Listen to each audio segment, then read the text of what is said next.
The status of the St. Mary River Siphon in Montana that suffered a catastrophic failure earlier this week has left uncertainty to irrigation in Montana and Alberta. The siphons, built between 1907 and 1915, burst open and caused damage to the nearby Hooks Hideaway Hotel and Bar, eroded the hillside before spilling back into the St. Mary River. After the failure, operators quickly shut down the siphon, although limited amounts are still spilling from the broken siphon.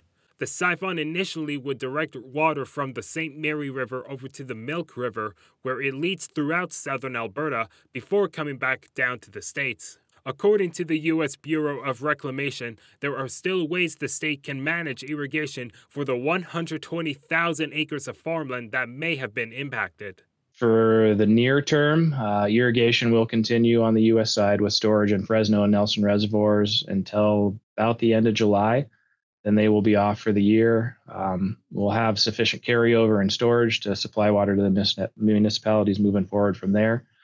Moving into next year, that we're totally reliant on natural flow unless we get a siphon stood up to start diverting water again. We were not projecting to fill several of our reservoirs, specifically Fresno and Nelson. Spring rains really helped that, and we did end up filling up both those facilities. While the Milk River will see depleted levels of water, the St. Mary River will see increased flow until eventually reaching the major St. Mary Reservoir north of the town of Cardston.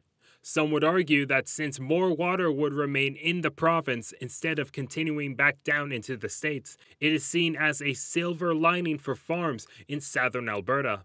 In a statement, David Westwood, general manager of the St. Mary River Irrigation District, says that there won't be any negative effects on bringing water to users and are monitoring the situation further. As for the burst site, there will be an on-site technical meeting on Tuesday to discuss short-term and long-term solutions of the siphon, as well as how to restore power and business back to the Hooks Hideaway Hotel.